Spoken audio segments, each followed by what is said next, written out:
Hello, I'm Dr. Peter Bolo, the Medical Director of Behavioral Health and the Resiliency Advocate for Atlantic Health System. I'll be speaking with you today about managing your emotions around back to school this year, developing a strategy for keeping calm through it. As parents and children alike look to navigate another school year in unsettling and uncertain times, it's important to keep in mind that by nature, children are resilient. In fact, many kids have already pretty much adapted to the stresses and current challenges. However, kids do respond to big emotions and worry more when they see others worrying, especially parents. Keep in mind that anxiety can be contagious, and we parents need to keep ourselves calm and in check with a strategy for speaking with our children and preparing them for return to school this year. As we've been preparing ourselves and our children for the return to in-person schooling in the last few months, the pandemic has decided to take another turn. Now there are concerns about the Delta variant causing an increase in cases, and many states and schools are looking to re-implement masks and other safety protocols that we were all kind of hoping would be behind us by now. For some parents and students, the protocols feel safe and reassuring. For some, the protocols feel unsettling and unwanted and irritating. There is not a right or a wrong set of emotions to have around this, and you're entitled to your feelings, and they are valid. But whatever your feelings and attitudes are, let's remember this. We can all get through this together because you are resilient. Let's reflect a bit on how to speak with our kids about their anxiety around returning to school. Regardless of age or type of school they're in, as parents, it's a good idea to make an effort to equip our kids with support and proper coping skills. For the most part, they will adjust fairly well and be glad to be back in person with their friends. For the early elementary age, keep it brief with simple information about COVID-19, keeping safe from germs. Provide reassurances that adults and their actions will keep them healthy. Say things like, adults are working hard to keep you safe, and wash your hands to keep germs away. Now with older elementary and middle school kids, assist the child in distinguishing reality from rumor or fantasy.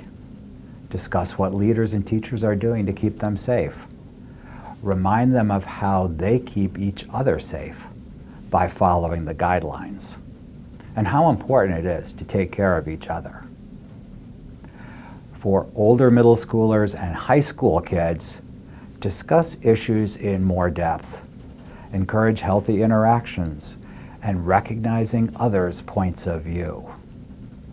Provide honest, factual information and engage them in shared decision-making. And for all children, be a good listener and encourage them to verbalize their thoughts and feelings. Let's talk a bit about living with uncertainty and acceptance. It's important for us to recognize and accept reality as it is. This includes recognizing that stress and anxiety are a normal part of everyday life. Knowing you have options on how to manage them is critical. And learning how to live with uncertainty is a skill to practice that can pay off in the future. Our lives in the pandemic have and will continue to be different. And we're all wondering what the future will look like, right? One thing is for certain. We will be dealing with uncertainty for some time. Acceptance is empowering. It gives us permission to move forward and make good choices. Now, acceptance doesn't mean that you agree with everything that's happening. Rather, it has to do with recognizing what is and what is not within your scope of control. so that you can focus on and manage instead what is in your control. This is a key point. Humans are inherently resilient. We're built to bounce back, learn, and grow from adversities in life.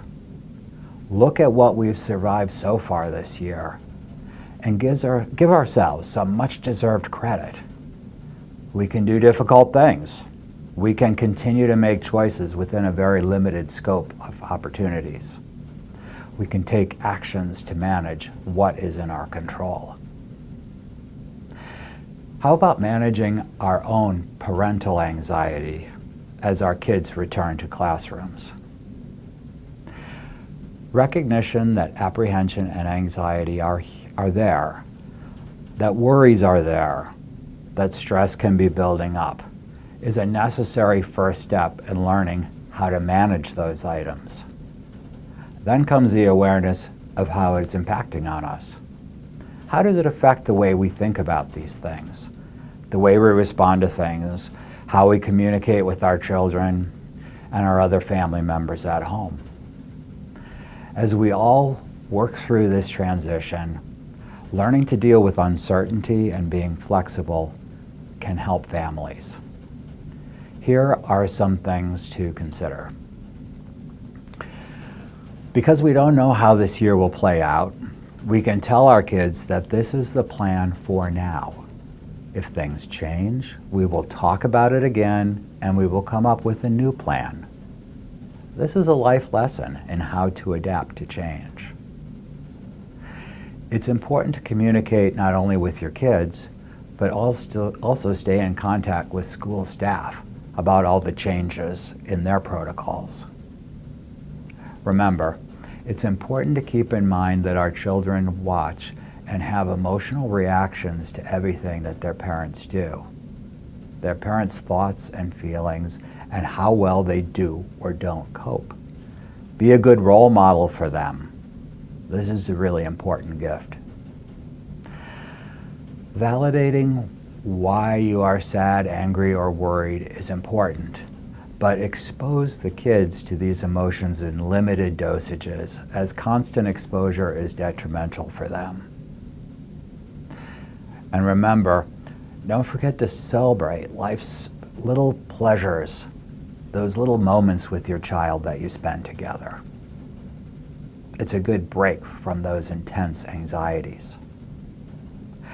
Think about following up with your kids as they adjust right before school begins. Validate feelings. It's okay to feel anxious about returning to school. Tell your children this is to validate their feelings, and for parents it's okay and normal to feel anxious about a child returning to in-person instruction and for their own return to the office after working from home. You're doing a great job. Communicate. Talk to children about what is happening and what they can expect. Keep conversations age appropriate, being careful not to share unnecessarily stressful information with them. Reassure safety. Parents should stay calm and stay positive, and remind children that all grown-ups are working together to keep kids safe as they return to school. Parents can use examples of what the different school staff are doing on this front. And while we can't promise children that they won't get sick, we can show them that we are confident in the measures and in the precautions that schools are taking. Establish routines and structure. Parents, please remind children of their daily schedules and routines, especially since many have experienced a highly variable schedule since March of 2020. For example, a parent might walk a child through the process. With a young child, mommy will hug and kiss you at drop-off right next to the tall tree by the front doors, for instance. Promote flexibility. While routine and structure are important, flexibility is also key. Given the pandemic's fluid nature, it's prudent to have conversations about how conditions, routines, and environments may change in the future. And you will make sure to be there every step of the way to help them adjust. Rehearse return to school. If a child is having a really difficult time and talking isn't helping enough, consider making a visit to the campus together when it's empty. This can help the child get reacquainted with the environment. A parent can have a child show them where their old classroom was, where they ate lunch, where they like to play outdoors, and other landmarks that might help rekindle positive feelings about being back in school. Work on emotional identification. Work together with children to help them communicate and understand their feelings. This is called emotional literacy. A tool like a feelings chart, where different faces illustrate feelings, can help children identify what they might be experiencing. And movies like Inside Out, they also do a great job of teaching emotional literacy. Explain and model emotional regulation. Children take cues from how their parents about how to respond to situations. Parents should do their best to role model their emotions appropriately, and use this as an opportunity to model your own healthy coping skills. For example, a parent might say, when Dad is feeling worried, he stops and takes 3 deep breaths to calm himself down, focus, and move forward. Praise your children. Children respond well to praise. Parents should be sure to call out behaviors they want to enforce. For instance, I loved how you put on your shoes for school this morning. How might we help kids build resilience? Resilience, as I've said, is our ability to bounce back from stress and adversity. Being resilient also means being flexible during challenging times, being validating and supportive, making meaning out of difficult situations, and coming together as a family and using social support. It's important for parents to model these elements. We also know that when we are in a stressful situation, our sympathetic nervous system is activated, that fight, flight, or freeze response. There are skills we can teach our kids to help access our calming parasympathetic nervous system to reduce stress. These are things like practicing taking a pause and doing some slow, deep breathing, going on a mindful walk, reading emotionally validating books, or spending just 5 minutes on a one-to-one with a child each day. Let's talk about tools our kids can use to manage their anxiety in school. If children feel anxious at school, they can rely on pocket coping skills. These are skills that kids can pull out of their literal or figurative pockets and employ in the moment. Deep breathing. Diaphragmatic or belly breathing lowers the heart rate and blood pressure and helps the body to relax. Grounding with 5 senses. This technique helps a child calm down by focusing on their senses. For example, a child can focus on 5 things they see, 4 things they hear, 3 things they feel, 2 things they smell, and 1 thing they taste. Use numbers to bring themselves into the present moment. A younger child can try counting backward from 100, or an older child might count backward by 7s from 100. They can try naming as many animals as they can in a minute, or naming all the colors they see in a particular room. Sensory tools. Small sensory tools like a stress ball or a fidget tool could be helpful. Parents should work with teachers to see what would be appropriate to make available for their child in the classroom. Muscle relaxation techniques. Ask a child to pretend they're squeezing a lemon in their hand. They should squeeze it hard, like they're getting all of the juice out of it, noting the tightness and the pressure. Then have them drop the lemon and note how relaxed they feel. They can try it again with their other hand or another muscle group in their body. use positive mantras or self-affirmations. Kind, reassuring words can help a lot. A child and a parent can work together on coming up with some phrases a child can say to themselves when they're feeling anxious in their head. Or employ technology.